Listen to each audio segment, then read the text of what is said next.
But another big element is going to be the freedom. Every single choice is going to be down to you, the player. Nothing in this game is going to be guided.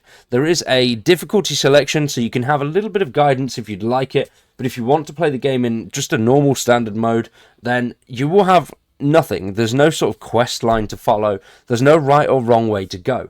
However you decide to progress through the game, coming across these various characters is going to always formulate an end point and an end to the story. Your main story is to figure out what's going on there, why you're trapped, and how you can get out, which I think is really quite cool. It's going to be interesting how that sort of comes together. There's going to be no two endings of the game that are the same, no matter how many playthroughs that you have, which I do find quite interesting. One lead that you come across could completely counteract something else that you've got from somebody else. You don't know anything about your character. You wake up in the middle of a bunker and are greeted by a mystery man in a hazmat suit. You don't know who you are, you can't see yourself, and you never find out.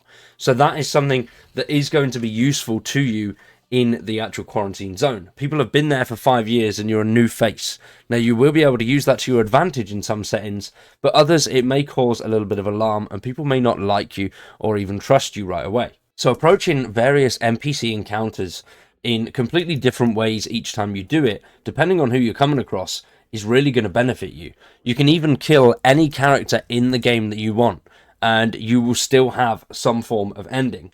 So that's quite interesting. If you want to go nuts and shoot the general, then you can. You're going to have a bloody hard time, but you can shoot the general if that's your choice. And the combat in the game so far looks really interesting, with a wide variety of weapons that you can use, such as small and heavy melees. You've also got bows, arrows, shotguns, rifles, which you'll be able to upgrade through their upgrade system by finding schematics and various items dotted across the open sandbox world.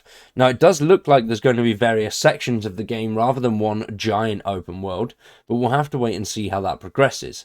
It does look like some areas are very, very detailed and absolutely insanely packed with features, where others are just roaming through the beautiful countryside with odd little bits here and there. So how that's going to form into a wider map, I'm not too sure, whether that is going to be various dungeons or it's going to be separate areas that you go and visit. But Ben also said that even right from the beginning, if you want to visit the end game areas, you can do that. You can go anywhere you want right from the start of the game.